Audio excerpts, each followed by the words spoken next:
Hi, welcome to another episode of Art of Magic with me, your host, Jamie Salinas. In this episode, we are going to be discussing Murphy's Law. That's right, what could go wrong will go wrong. So stick around.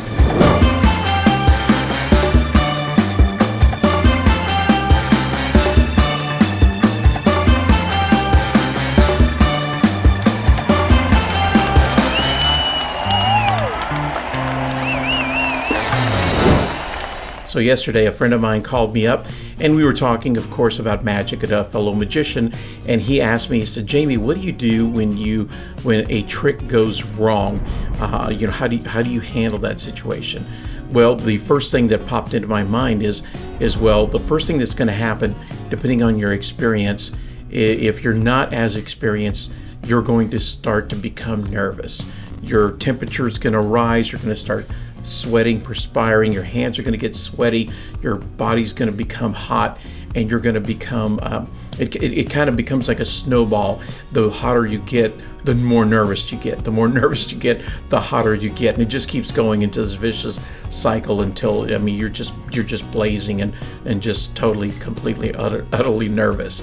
So, how do you handle that? Well, it's very easy, very simple. The way you're going to handle that is by repetition, by performing often, by performing over and over again. The more you perform, the more things are going to happen. The more things that happen, and the more you perform, you're going to create a different kind of snowball, and you're going to be able to handle that situation. Now, let me tell you a quick story. This happened many, many years ago. I was performing at a corporate event. I'm in a hotel, riser platform stage. You get those multiple stages where they're sectioned together and everything. And I'm doing this very nice opening piece, a couple of dove productions, putting them in a cage. It's a chalet doves to rabbit cage. I lift the box up, sides fall open. There's the rabbit, scoop it up, walk forward. Audience goes nuts. Taking my bow, my assistant comes over, grabs the table, pushes it to the side. As she's rolling it off, the stage is a little uneven. And yeah, you guessed it. It's going to hit, the wheels are going to hit one of those spots.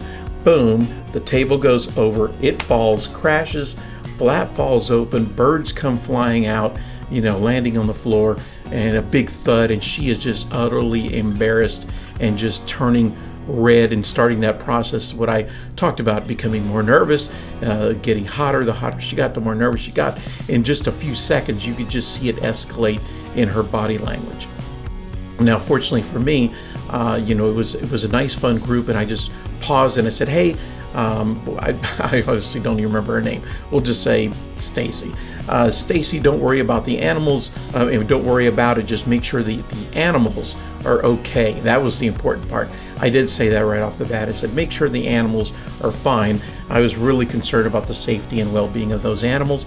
And then I just simply, after I made that comment, I looked at the audience, and during this time of the show, Fox was doing a lot of episodes where they had this masked magician where he was revealing secrets of magic on television. So I simply looked at the audience and said, "Welcome to Fox's version of Secrets of Magic Revealed, the live edition."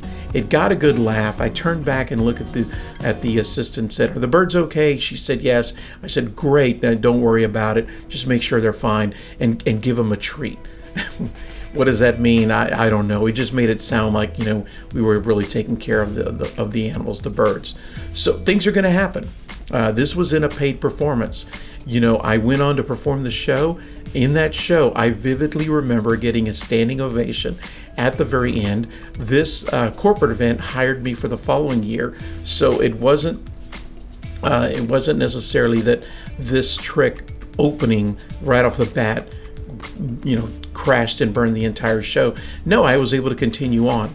I acknowledged the situation, moved on, happy, we had a great time, and that was the important part. So that's what really it's all about, is you want to make sure that when something does go wrong, you just laugh it off and say, "Hey, let me show you something even better," and then perform something that is 100% surefire, and then that way you can leave your audience on a high note. Now, what do you do if it's your closing trick?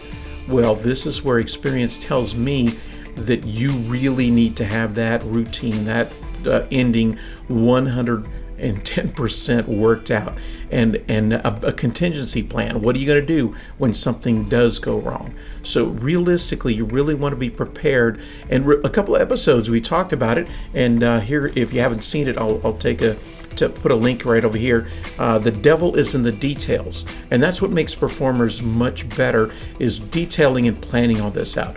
Plan for what happens or what could go wrong. How could this fail? The magician that called me was telling me about an effect that's called the devil's nail. It's a smash and stab where you, it's an electronic device. I don't want to give away secrets here, but it's an electronic device that indicates where the danger is. And in this case, it failed. Wasn't necessarily the prop failed, it's the battery failed. Battery died, doesn't work. So there was no indication on where the danger was. And so anyway, we talked about a couple ideas, and I gave him some suggestions on how, if that were to happen again, what to do. So anyway, that's really what we want to talk about this week, is preparing for Murphy's Law. When something goes wrong, how do you cover? How do you handle it? How do you move on? I've seen performers crash and burn several times. It's not a pretty sight. But fortunately, most of the performers that I've seen in that situation where it happened, it was just Murphy's Law and just one of those shows, but they continued on and the rest of the show was fine. So that's really what you want to do, is focus on your positive points of the show, move on and continue on. So I want to know what you guys think. What has happened in your show? What has gone wrong? Tell me about it in the comments below. I want to read about them. Now, speaking of comments, a couple of episodes ago, actually the last episode was about disclaimers, all about disclaimers for psychics, for mind reading type shows. And I did have a comment that I want to read to you. Let me grab it here. This comment comes from a gentleman named Tabraze. It's Tabraze and Robin. They're a duo act. He says he does not use a disclaimer. He says, I feel that the vast majority of the audience understands that what they are seeing is a form of magic. For the few who believe what you're doing is generally psychic, no amount of disclaimer or proof will ever convince them otherwise. And that's a really good point. He goes on to state that Dunninger said it best: for those who believe, no explanation is necessary. For those who do not believe, no explanation will suffice. And it's funny because I actually use that quote in all of my seances when I conclude and I'm done. So anyway, that's a great comment to Brace. Thanks for writing in. So I want to know what you think. Tell me in the comments below. Again, this week is all about mistakes. What mistakes have you had? How did you overcome them? Did you overcome them? Sometimes you don't. Well, anyway, this is a short, quick episode, just kind of fuel for thought. I want you to start thinking about what could go wrong. How can I recover from it? The battery situation happened to me as well. An electronic device failed, and from that learning experience, fortunately, I was able to conclude the routine, and it was fine. It wasn't as great as it would have been, but it led my creative process to delve deeper into the routine, and I actually created a method to do the exact same thing with no electronics, so I never have to worry about batteries failing on me again, or for my responsibility of not replacing the batteries in a timely manner. So again, make sure if this information was good for you, click the like button. It was good fuel for thought. Click the like button. Those really do help the channel, and goes a long way. Share it with your friends, your magician friends, and be sure to click the subscribe button down below. That way you can find out when the next episodes are coming out by clicking on the bell icon. So you know what to do. Thanks again for watching, and I hope you'll join me on the next episode. Thanks.